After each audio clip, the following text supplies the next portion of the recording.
이 요한복음 8장 12절부터는 하나님을 믿는 우리가 어떻게 살아야 되는지에 대해서 너무 정확하게 그리고 너무 적나라하게 얘기합니다. 자, 한 절 한 절 보면서 설명합니다. 요한복음 8장 12절 우리 다 같이 읽겠습니다. 시작. 예수께서 또 말씀하여 이르시되 나는 세상의 빛이니 나를 따르는 자는 어둠에 다니지 아니하고 생명의 빛을 얻으리라. 아멘. 나는 세상의 빛이니 나를 따르는 자는 어둠에 다니지 아니하고 생명의 빛을 얻으리라. 자, 오늘 예수님은 자기 자신을 뭐라고 소개했냐면 나는 세상의 빛이라 라고 얘기했어요. 여러분, 빛이신 예수님께서 창세기 1장 1절에 보니까 태초에 하나님이 천지를 창조하시니라 라고 말씀하시면서 빛이신 예수님이 창세기 1장 1절에 하나님과 예수님과 성령님이 천지를 창조하세요. 자, 예수님이 천지를 창조하실 때 상황이 어땠냐? 여러분, 창세기 1장 한번 펴보실래요? 자, 예수님이 천지를 창조하실 때 상황이 어땠을까? 창세기 1장 2절. 창세기 1장 2절. 우리 다 같이 읽겠습니다. 시작. 땅이 혼돈하고 공허하며 흑암이 깊음 위에 있고 하나님의 영은 수면 위에 운행하시니라. 아멘. 거기 보니까 예수님이 태초에 천지를 창조하실 때 상황이 어땠냐? 땅은 혼돈했고 공허했으며 흑암이 깊음 위에 있었어요. 그때 하나님이 3절에 창세기 1장 3절에 이런 혼돈하고 공허하고 흑암이 깊음 위에 있는 이 상태에 하나님 말씀하셨어요. 하나님이 이르시되 빛이 있으라 라고 말씀하시면서 천지 창조가 시작됐어요. 여러분, 이 빛이라는 거는요, 이 세상을 살아가는 모든 생물들에겐 없으면 안 되는, 없으면 큰일 나는 그런 절대적인 요소예요. 이 땅에 살아가는 생명체들은 빛이 필요하며 특별히 사람에게는 빛이 정말 아주 많이 필요해요. 하나님은 그걸 아시고 창세기 1장 1절에 천지를 창조하실 때 가장 먼저 빛이 있으라 라고 빛을 먼저 만든 다음에 그 다음에 하나하나 천지 창조를 시작하셨어요. 그런데 요한복음 8장 12절에 예수님이 자기 자신을 뭐라고 말하냐면 나는 세상의 빛이야 라고 말해요. 나는 세상의 빛이야. 자, 그렇다면 예수님이 자기 자신을 나는 세상의 빛이야 라고 말한 이유가 뭘까? 예수님이 이 땅에 오셨을 때 이 땅의 상태는 창세기 1장 2절의 상태였다는 거예요. 창세기 1장 2절에 땅이 혼돈하고 공허하며 흑암이 깊음 중에 있었거든요.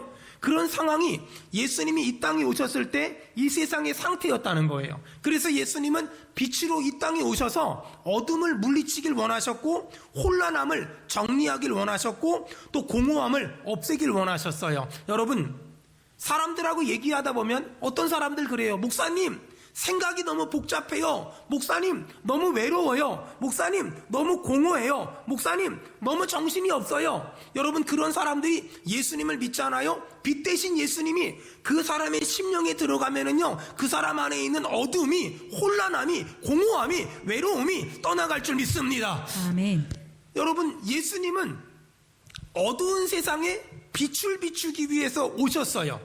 그렇게 예수님은 이 땅에 세상의 빛으로 오셨어요. 그 예수님이 우리에게 아주 중요한 말씀을 하셨어요. 요한복음 8장 12절 예수께서 또 말씀하여 이르시되 나는 세상의 빛이니 그 다음에 나는 세상의 빛이니 그 다음에 나를 따르는 자는 어둠에 다니지 아니하고 생명의 빛을 얻으리라. 설명하면 이런 거예요. 예수님은 자기 자신을 가리켜서 나는 세상의 빛이야 라고 말씀하셨어요. 그리고 나서 나는 세상의 빛인데 너희들도 세상의 빛이 됐으면 좋겠어. 너희들도 세상의 빛이 돼야만 해 라고 지금 예수님은 우리에게 말씀하시는 거예요. 여러분 잘 들으세요. 예수님은 자기 자신에게 나는 세상의 빛이야 라고 소개하면서 나를 믿고 나를 따르는 너희 모두는 이 세상의 빛처럼 살아야 돼 라고 말씀하셨어요. 그러므로 하나님을 믿는 우리는 이 세상을 어떻게 살아야 될까? 예수님이 빛이기 때문에 우리도 빛된 삶을, 특별히 예수님이 세상의 빛이었기 때문에 우리도 세상의 빛처럼, 세상의 소금처럼 살아야만 한다라고 말하는 거예요. 여러분, 예수님을 믿는 사람과 예수님을 믿지 않는 사람들을 보면은요, 예수님을 믿지 않는 사람들은요, 잘생긴 사람들이 진짜 많고요, 예쁜 사람들도 진짜 많아요. 근데 말이에요, 잘생기고 예쁜 것과 얼굴이 환하고 밝은 건 굉장한 차이가 있어요. 다시요. 잘생기고 예쁜 것과 얼굴이 환하고 밝은 건 어마어마한 차이가 있어요. 예수님을 믿지 않는 사람들 중에서는 잘생긴 사람 진짜 많고 예쁜 사람 진짜 많아요. 근데 예수님을 믿지 않는 사람들은요, 왠지 얼굴이 어두워요. 왠지 얼굴에 그늘이 있어요. 신기하죠? 예수님을 믿지 않거나 세상에 찌들은 사람들은 그들은 잘생겼고 예뻐요. 거기다가 옷도 명품을 휘감았어요. 시계도 구두도 타는 집, 타는 차도 사는 집도 그들은 뭔가 의리뻑적하게 살아요. 근데 문제는 어두워요. 아니 잘생겼는데 어두워요. 예쁜데 얼굴에 그늘이 있어요. 왜 그럴까? 그 사람들은 세상에 살 때는 자기가 어두운지 자기가 그늘졌는지 절대 몰라요. 왜 모르냐면 세상에 살다 보면 같이 어두운 사람들을 만나고 같이 그늘진 사람들을 만나다 보니까 내가 어두운지 내가 그늘졌는지 전혀 몰라요. 근데 그러다 어느 날 교회를 와보니까 신기해요. 나보다 돈도 별로 없고 가진 것도 없고 잘난 것도 없고 똑똑하지도 않고 출세하지도 못하고 직업도 별로 안 좋은데 얼굴이 밝아. 얼굴이 환해. 이상하게 그 사람들을 만나고 나면, 예수 믿는 사람들을 만나고 나면, 은혜를 받은 사람들을 만나고 나면 왠지 모르게 내가 어둠이 있다고 생각되고 내게 그늘이 있다고 생각되고 내게 세상에 찌든 때가 묻었다고 느껴지며 내가 세상에 쓸데없는 것들에 잘못 살고 있다는 것이 막 느껴져요. 여러분, 그런 의미에서 교회는 뭐냐면요, 영적인 목욕탕 같은 곳이에요. 우리가 세상에서 지난 6일 동안 살았잖아요. 세상 살면서 우리는 수많은 사람들을 만나고 수많은 일들을 경험하면서 세상에 찌든 때가 묻어요. 세상에 더러운 때가 묻어요. 세상에 정말 쓰레기 같은 때들이 묻어요. 근데 주일날 교회 오잖아요. 말씀 듣잖아요. 찬송하잖아요. 인내하신 구세주여 막 부르잖아요. 그리고 기도하잖아요. 그러면서 내가 세상에서 묻었던 때들을 하나하나 벗겨내는 거예요. 그리고 빛 대신 말씀이 들어오고 빛 대신 찬송이 들어오고 빛 대신 예수가 들어오잖아요. 그럼 내 안에 있던 그늘들이 사라지고 어둠들이 사라지는 거예요. 바라기는 오늘 예배를 통하여 여러분 세상에 찌든 때가 다 씻겨 내려가기를 주의 이름으로 축원합니다. 아멘. 여러분 안에 있는 어둠이 나사렛 예수님의 이름으로 떠나가길 바랍니다. 아멘. 그것이 교회가 가진 힘이며 교회가 가진 능력이에요. 예수를 믿고 하나님의 은혜를 받으면 예수의 생명이 내 안에 들어오거든요. 예수의 생명이 내 안에 들어오면 나타나는 현상, 나타나는 증상이 있는데 그게 바로 뭐냐면 얼굴이 잘생겨지고 예뻐지는 것이 아니라 얼굴이 환해지고요. 얼굴이 밝아져요. 주변 사람들이 무슨 좋은 일 있어? 무슨 행복한 일 있어? 이렇게 물어볼 정도로 마치 복권 당첨된 사람처럼 얼굴이 환해지고요. 얼굴이 밝아져요. 이렇게 예수 믿고 그러면 첫째, 얼굴이 환해지고요. 얼굴이 밝아지고요. 둘째, 눈빛이요.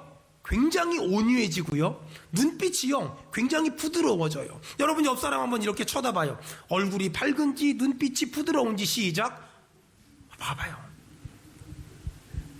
여러분 정말이에요. 예수 믿고 은혜 받잖아요. 그럼 얼굴이 환해지고 밝아지고 눈빛이 부드러워지고 온유해져요. 근데 봐봐요. 예수 안 믿는 사람들 그리고 은혜가 떨어지고 시험 든 사람들을 보세요. 그러면 얼굴이 어두워요. 벌써 얼굴에 써 있어요. 나 시험 들었음. 써 있어요. 눈빛은요. 잡아먹을 것 같아요.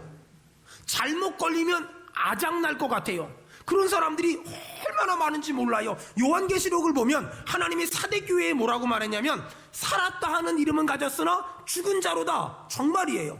아니 제 주변에도 보면은요 분명히 살아있잖아요. 살아있으니까 저를 만나겠지요. 근데 얼굴이 죽었어. 눈빛이 죽었어. 그런 사람들이 의외로 꽤 많아요. 왜 그럴까요? 그 사람들이 얼굴이 못생긴 게 아니에요. 그 사람들이 얼굴이 밉게 생긴 게 아니에요. 하나님의 은혜가 떨어지니까 믿는 믿음이 떨어지니까 얼굴에서 기쁨이 사라지고 얼굴에서 즐거움이 사라지고 얼굴이 어두워지고 그늘져지고 눈빛이 어두워지고 싸늘해지고 차가워지는 사람들이 진짜 많아요. 예배 끝나고 돌아갈 때는 여러분의 얼굴이 밝아지길 바랍니다. 여러분의 눈빛이 초롱초롱 살아나기를 주의 이름으로 축원합니다. 아멘. 여러분, 이렇게 빛 대신 예수님을 믿는 사람은 세상의 빛처럼 살아야 되고, 살리는 영이신 예수를 믿는 사람은 내가 만나는 모든 사람들을 살리는 인생을 살아야만 해요. 여러분, 정말 내가 빛 대신 예수님을 믿는다면, 그리고 정말 내가 살리는 영이신 예수님을 믿는다면, 그렇다면 여러분 한번 여러분 주변을 이렇게 돌아보세요. 지금 코로나 때문에, 삶의 고단함 때문에 넘어지고 쓰러지고 자빠져 있는 사람들이 너무 많아요. 예배 끝나고 그 사람들을 찾아가세요. 그 사람들을 찾아가서 딴 얘기하지 말고 이 얘기하세요. 빛 대신 예수, 살리는 영이신 예수 얘기하세요. 그러면 나는 그 사람을 살릴 수 없지만 빛 대신 예수를 들으면 그 영혼이 살아날 것이고, 살리는 영이신 예수를 들으면 그 심령이 힘을 얻을 줄로 믿습니다. 아멘. 지금 우리 주변에는 의외로 극단적인 생각을 하는 사람들이 진짜 많아요. 아파트에서 뛰어내릴까? 약을 먹을까? 도망가 버릴까? 모든 걸 포기해 버릴까? 이런 생각을 하는 사람들이 우리 주변엔 너무 많아요. 어떤 사람은 지금 직장을 그만둘지 계속 다닐지 고민하고 있을 거예요. 어떤 사람은 가정을 유지해야 될지 아니면 이제는 깨뜨려야 될지 고민하고 있는 사람들도 꽤 많을 거예요. 안타까운 건 그런 중요한 결정을 하려고 하는 사람들이 자신의 기분이나 감정이나 혈기나 성질의 노예로 감정을 따라 결정하고 기분을 따라 결정하며 또 자신의 기질을 따라 결정하는 사람들이 얼마나 많아요. 나중에 얼마나 후회하려고, 나중에 얼마나 가슴 아파하려고. 여러분, 만약에 오늘 현장에서 예배를 드리건 영상으로 예배를 드리건 그런 중요한 결정을 하려고 하는 사람들이 있다면, 먼저 예수로 충만한 사람들 만나서 30분만 얘기하세요. 먼저 은혜가 있는 사람들 만나서 딱 30분만 얘기해 보세요. 그리고 딴 얘기 듣지 말고 예수 얘기, 빛 대신 예수, 살리는 영이신 예수 얘기 들으면 그 예수라는 진리가 내가 어떤 판단을 잘했는지 잘못했는지를 알려주실 것이고, 내가 기분 따라 감정 따라 혈기 따라 판단했는지 아니면 하나님의 뜻대로 판단하고 결정했는지를 알려주실 거예요. 자, 두 번째, 요한복음 8장 13절. 요한복음 8장 13절 다 같이 읽겠습니다. 시작. 바리새인들이 이르되 내가 너를 위하여 증언하니 내 증언은 참되지 아니하도다. 자, 이런 말이에요. 요한복음 8장 12절에 예수님이 나는 세상의 빛이야 라고 말했더니 13절에 바리새인들이 내 증언은 참되지 아니하니라 라고 말해요. 아니, 이 바리새인들은 말이에요, 예수님이 무슨 말만 하면 트집을 잡고 무슨 말만 하면 시비를 걸고 무슨 행동만 하면 전부 다 모함해요. 아마 바리새인들은 전공이 트집이나 시비고 부전공이 모함 같아요. 아니, 도대체 왜 이 사람들은 예수님이 하는 말마다 시비를 걸고 예수님이 하는 행동마다 트집을 잡고 모함했을까? 제가 가만히 생각을 해보니까 예수님을 안 믿었기 때문에 그런 것 같아요. 예수님을 믿지 않으니까 예수님이 하는 말이 하나도 믿어지지 않고 예수님이 하는 행동이 하나도 믿어지지 않으니까 맨날 시비 걸고 맨날 트집 잡고 맨날 모함하지 않았을까? 근데 문득 그런 생각이 들었어요. 바리새인들이 이렇게 예수님이 하는 말마다 시비하고 트집 잡고 예수님이 하는 행동마다 모함하는 것이 왠지 저에게는 꼭 낯설지만은 않아요.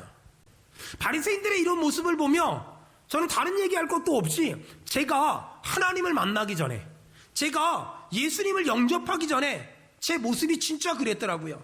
어릴 적에 엄마한테 엄마 용돈 좀 줘, 엄마 뭐 사 먹게 돈 좀 줘, 학교에서 돈 갖고 오래. 그러면 옛날 엄마들은 하는 말이 있어요. 없어. 없어가 답이에요. 5초도 고민하지 않고 없어가 답이에요. 그럼 저는 정말 기분 나쁜 게 우리 엄마 성경책엔 돈이 마르질 않아요. 아니, 성경책에는 빳빳한 돈이 그렇게 있으면서 내가 돈 달라면 없대. 한날은 우리 집에 도둑놈이 쳐들어왔거든요. 세상에. 도둑놈들이요, 교패 붙은 집에는요, 돈이 어디 있는지 다 알아요. 성경책에 꽂혀있는 돈 다 가져갔어.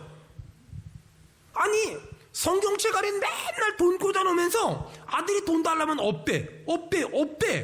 맨날 그러는 거예요. 그러니까 하나님이 안 믿어지지. 하나님한테는 다 갖다 바치면서 나한테 10원도 안 주니까 얼마나 화나요, 얼마나 짜증나요. 제가 얼마나 나쁜 놈이었냐면, 어릴 적에 시골 교회는요, 잠자리채가 돌아다녔어요. 이렇게.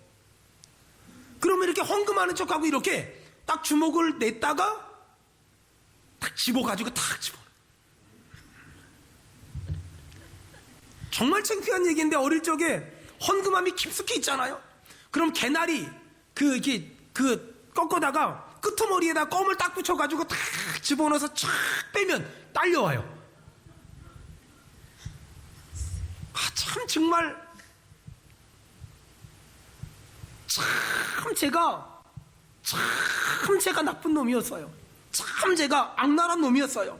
저는 오늘 바리새인들을 보면서 이놈들 나쁜 놈이야 라고 말하고 싶은데, 과거에 제가 예수 안 믿었을 때, 과거에 제가 믿음 없었을 때, 그 엄마 따라 교회 다녔을 때 전 그렇게 했던 것 같아요. 그러면서도 불구하고 성탄절 되잖아요, 추수감사절 되잖아요, 여름 수련회 때 되잖아요. 그러면 얼마나 노래도 잘하고, 수련회 때 되잖아요, 학생회장이라고 얼마나 쌀거들을 잘 다니고 그렇게 살았는지 몰라요. 근데 생각해보니까 나는 예수를 믿은 게 아니었어. 생각해보니까 나한테 하나님의 은혜는요 하나도 없었어요. 예수를 안 믿으니까 하나님의 은혜가 없으니까 사사건건 무슨 일만 하면 시비 걸고, 별것도 아닌 걸 가지고 트집 잡고, 별것도 아닌 걸 가지고 모함하고, 그리고 그것이 잘하는 것처럼, 그것이 내가 똑바른 것처럼, 그것이 내가 정당한 것처럼 살았던 때가 저에게도 있었던 것 같아요. 여러분, 비단 이것이 저만의 일일까요? 여러분은 어떠십니까? 여러분 옛날에 예수 믿기 전에, 여러분 옛날에 예수 만나기 전에, 여러분도 교회를 다니면서 교회가 어떤 일을 하면 사사건건 시비 걸고, 사사건건 트집 잡고, 사사건건 모함하지 않았습니까? 이것이 우리의 연약한 모습이었다는 거예요. 예수님을 믿고 하나님의 은혜를 경험하고 나니까 트집 잡을 게 아무것도 없고, 시비 걸 게 아무것도 없고, 모함할 게 아무것도 없어요. 거기다가 예수님을 믿고 하나님의 은혜를 받고 나니까 세상에 하나님이 깨닫는 은혜를 주시고 해석하는 은혜를 주셔서 무슨 일을 해도 은혜롭게 보이고, 무슨 일을 해도 긍정적으로 보이고, 무슨 일을 해도 좋게 보이고, 무슨 일을 해도 잘하는 것처럼 보여요. 사랑하는 여러분, 예수님 믿고 은혜 받아서 내 안에 트집 잡고 싶은 마음, 또 시비 걸고 싶은 마음 없어지길 바라며, 아멘. 예수님 믿고 은혜 받아서 어떤 사람을 넘어뜨리고 싶고 어떤 사람에게 모함하고 싶은 마음이 없어지길 바라며, 예수님 믿고 은혜 받아서 모든 일을 은혜롭게 해석할 수 있는 영안이 열리길 바라며, 모든 일을 은혜롭게 깨달아지는 은혜가 임하기를 주의 이름으로 축원합니다. 아멘. 여러분, 이렇게 예수님을 잘 믿고 은혜를 받으면 뭘 봐도 은혜롭게 깨달아지고, 뭘 봐도 은혜롭게 해석이 돼요. 싸울 일도 없고, 갈등할 일도 없고, 다툴 일도 없고, 얼굴 붉힐 일도 없고, 트집 잡을 일도 없고, 또 시비 걸 일도 없으니 그 사람하고 관계가 깨지지 않을 것이고, 그 사람과 얼굴 붉히지 않을 거니 얼마나 좋겠어요. 얼마나 행복하겠어요. 얼마나 신나겠어요. 그 가정이 천국이 되고 그 사업장이 천국이 되지 않겠어요. 사도 바울이라는 사람에겐 정확한 병명은 알지 못하지만 뭔지 모르겠는데 육체의 가시라고 말할 만큼 큰 고통스러운 질병이 있었어요. 어떤 신학자는 그것을 안질, 시력이 안 좋은 거라고 말하기도 하고, 어떤 신학자는 그것을 간질이라고 말하기도 해요. 저랑 아주 친한 목사님은요, 정말 신실하고 정말 성실하거든요. 교회 개척해서 한 30명 정도 되면 한 번 강대상에서 쓰러져요. 그러면 사람들이 깜짝 놀라 다 도망가요. 그러면 또 정신 차리고 약 먹으면서 또 잘 버텨요. 그러다 어느 날 또 쓰러져요. 또 다 도망가요. 이 얼마나 힘든지 몰라요. 또 어떤 신학자는 외모에 대한 컴플렉스라고, 키가 굉장히 작고 그 다음에 대머리였다고, 뭐 사람들마다 이 사도 바울이 말한 육체의 가시에 대해서 이런저런 얘기들을 많이 해요. 근데 정확한 건 아무도 몰라요. 왜냐하면 성경에 기록되어 있지 않기 때문에. 사도 바울은 자신에게 있는 육체의 가시를 고쳐달라고 하나님께 3번 기도했대요. 이 3번이란 말은 3번만 기도했다 숫자적인 게 아니라 완전 숫자거든요. 하나님께 간절히 내가 가지고 있는 육체의 가시를 고쳐달라고 해결해달라고 기도했어요. 근데 하나님이 뭐라고 말했는 줄 아세요? 우리 성경 한번 찾아봅시다. 고린도후서 12장 7절. 고린도후서 12장. 저는 이 사도 바울이 자신의 육체의 가시에 대한 깨달음이 정말 눈물 나도록 정말 감동적인 것 같아요. 자, 고린도후서 12장 7절 다 같이 읽겠습니다. 시작. 여러 계시를 받은 것이 지극히 크므로 너무 자만하지 않게 하시려고 내 육체의 가시 곧 사탄의 사자를 주셨으니 이는 나를 쳐서 너무 자만하지 않게 하려 하심이라. 아멘. 아멘. 여러분 거기 보세요. 여러 계시를 받은 것이 지극히 크므로 너무 자만하지 않게, 너무 교만하지 않게 하시려고. 여러분, 사도 바울은요 자신에게 있는 육체의 가시 때문에 너무 힘들었던 것 같아요. 너무 고통스러웠던 것 같아요. 너무 버거웠던 것 같아요. 근데 사도 바울이요 이런 너무 힘들고 너무 버겁고 너무 고통스러운 이 육체의 가시에 대해서 뭐라고 말하냐면, 내가 하나님께 받은 게 너무 많아서 하나님은 나 교만하지 말라고 이런 육체의 가시를 나에게 줬대. 기가 막히잖아요. 지금도 많은 사람들은 자기가 원하는 거 하나님이 안 주면 승질내요. 자기가 달라고 하는 거 안 주면 하나님한테 화내요. 하나님 어떻게 나한테 이럴 수 있냐고. 하나님이 살아있으면 이럴 수 있냐고. 하나님 왜 나만 이렇게 힘들게 하냐고. 근데 사도 바울은 나에게 육체의 가시가 있었대요. 뭔지 모르겠어요. 근데 하나님이 응답을 안 해줘요. 그걸 보고 사도 바울 뭐라 그러냐면, 내가 하나님에게 받은 게 너무 많은데 하나님이 나 교만할까봐, 나 건방져질까봐, 나 시간벙져질까봐 하나님이 안전장치로 나에게 육체의 가시를 줬나봐. 여러분 기가 막히죠? 어떻게 이렇게 해석할 수 있지? 어떻게 원망하지 않고, 어떻게 불평하지 않고, 어떻게 이럴 수 있지? 똑같은 고난을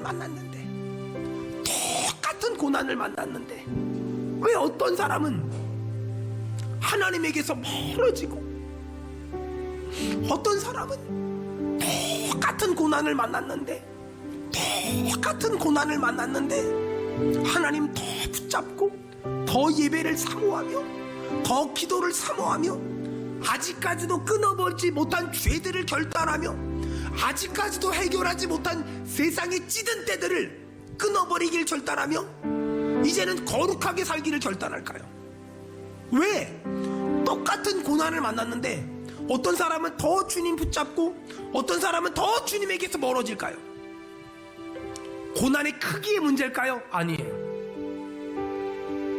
내가 예수님을 믿고 내가 하나님의 은혜를 받으면 내가 만난 고난을 바라보는 눈들이 달라져요. 내가 만난 고난을 바라보는 관점들이 달라져요. 여러분, 하나님은 우리에게 왜 고난을 주셨을까? 하나님은 왜 우리에게 고난을 주셨을까? 우리를 미워해서 싫어해서 아니에요. 하나님은 우리에게 이렇게 말씀하세요. 이젠 나 꼭 붙잡고 살아. 이젠 절대 떠나지 마. 이젠 절대 멀어지지 마. 이젠 절대 세상으로 가지 마. 우리 동기하면 아멘 합시다. 아멘. 사랑하는 여러분, 저는 우리 성도들이 과거에 별것도 아닌 걸 가지고 시비하고 트집 잡고 별것도 아닌 걸 가지고 사람들을 모함하는 인생을 살았다면, 이제는 무슨 일을 만나든 어떤 일을 만나든 원망하고 불평하는 것이 아니라 더 하나님께 나오고 더 하나님을 붙잡고 더 하나님을 의지하고 더 하나님을 예배하고 더 하나님을 찬송함으로 넉넉히 이기기를 주의 이름으로 축원합니다. 아멘. 자, 마지막 하나 29절 볼까요? 요한복음 8장 29절. 자, 그렇다면 세상에 빛된 그리스도인으로 우리는 어떻게 살아야 될까? 다 같이 읽겠습니다. 시작. 나를 보내신 이가 나와 함께 하시도다. 나는 항상 그가 기뻐하시는 일을 행함으로 나를 혼자 두지 아니하셨느니라. 여러분 거기 언더라인 쳐보세요. 나를 보내시니. 제가 믿음으로 선포할 테니까 마음으로 믿는 사람만 아멘 합시다. 여러분, 하나님은 우리와 함께 하십니다. 아멘. 아멘. 나를 보내시니가 나와 함께 하시도다. 그 밑에 끝에 그 하나님은 나를 혼자 두지 않으실 겁니다. 동의하면 아멘 합시다. 아멘. 나를 혼자 두지 않을 겁니다. 자, 하나님이 나와 함께 하실 것이며 하나님이 나를 혼자 두지 아니하실 것인데, 그것을 믿는 사람은 어떻게 살아야 될까? 중간에 언더라인 치세요. 나는 항상 그가 기뻐하시는 일을 행함으로. 아멘. 우리가 어떻게 살아야 될까? 우리는 이제 항상 하나님이 기뻐하시는 일을 하면서 살아야만 합니다. 여러분, 이제부터 하나님이 기뻐하는 일 많이 하며 삽시다. 아멘. 하나님이 기뻐하는 일 많이 하며 삽시다. 많은 사람들이 인생을 살면서 사람들마다 어떤 일을 선택하고 어떤 일을 결정하는 기준이 있어요. 대부분의 사람들은 자신의 유익과 만족을 위해서 결정하고 판단해요. 어디 가면 돈 더 준대, 어디 가면 돈 더 많이 벌 수 있대. 근데 어떤 사람들은요, 나의 만족과 유익을 위한 결정이 아니라 어떤 결정이 하나님이 더 좋아하실까? 내가 어떻게 결정해야 하나님이 더 좋아하실까? 내가 어떤 판단을 해야 하나님이 더 좋아하실까? 여러분, 이제부터 어떤 결정을 할 때 내가 어떤 결정을 해야 하나님이 더 기뻐하실까? 내가 어떤 결정을 해야 하나님이 더 좋아하실까? 내가 어떤 결정을 해야 하나님이 마음이 더 시원할까? 저희 교회가 어떤 결정을 하고 어떤 판단을 할 때 기준이 뭘까? 그런 결정을 하고 그런 판단을 하면 사람들이 막 온대. 여기저기서 사람들이 막 몰려든대. 아니에요. 제가 어떤 결정을 하고 어떤 판단을 할 때 기준은 딱 하나예요. 어떤 결정을 하면 하나님이 더 좋아하실까? 어떤 결정을 하면 하나님이 더 기뻐하실까? 신기한 건 하나님이 기뻐하시잖아요.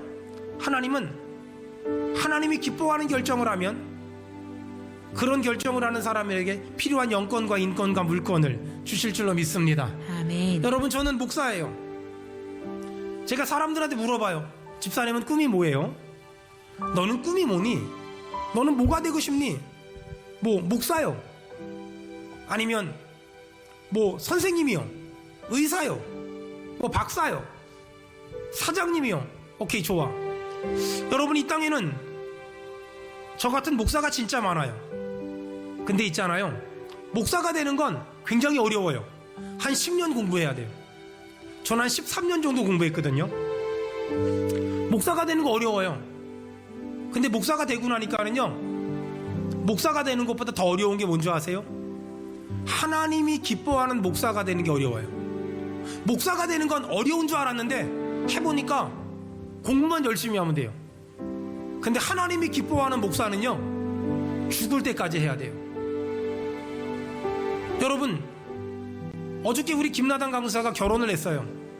한 여자의 남편이 됐잖아요. 남편이 되는 건 한 여자랑 결혼하면 돼요. 근데 하나님이 기뻐하는 남편이 되는 건 쉽지 않아요. 시간이 지나면 아빠가 될 거예요. 아빠가 되는 건 결혼하고 시간 지나서 하나님이 아기를 선물로 주시면 아빠가 될 수 있어요. 근데 말이에요, 하나님이 기뻐하는 아빠가 되는 건 쉽지 않아요. 사장님이 되는 거 어렵죠. 하지만 어쨌든 차리면 사장님이 될 수 있어요. 하지만 하나님이 기뻐하는 사장님이 되는 건 쉽지 않아요. 이 땅에는 저처럼 목사들이 진짜 많아요. 근데 안타까운 건 하나님이 기뻐하는 목사는 얼마나 될까요? 여러분, 이 땅에는 권사님, 집사님, 장로님, 안수 집사님 진짜 많아요. 근데 하나님이 기뻐하는 권사님은 얼마나 될까요? 사람들은 지금도 목사가 되겠다고, 사장님이 되겠다고, 선생님이 되겠다고 나름 열심히 공부해요. 근데 안타까운 건 하나님이 기뻐하시는 목사님이 되겠다고 준비하는 사람들은 잘 보이질 않아요. 우리의 문제는 목사가 없는 게 아니에요. 하나님이 기뻐하시는 목사가 없는 거지. 우리의 문제는 사장님이 없는 게 아니에요. 하나님이 기뻐하시는 사장님이 없는 거지. 여러분, 오늘 저와 같이 결단 한번 해보면 어떨까요? 저는 하나님이 기뻐하는 목사가 되기를 결단하고 싶습니다. 여러분의 직분은 무엇입니까? 여러분의 직업은 무엇입니까? 하나님이 기뻐하는 사장님, 하나님이 기뻐하는 남편, 하나님이 기뻐하는 아내, 하나님이 기뻐하는 직원, 하나님이 기뻐하는 기업인,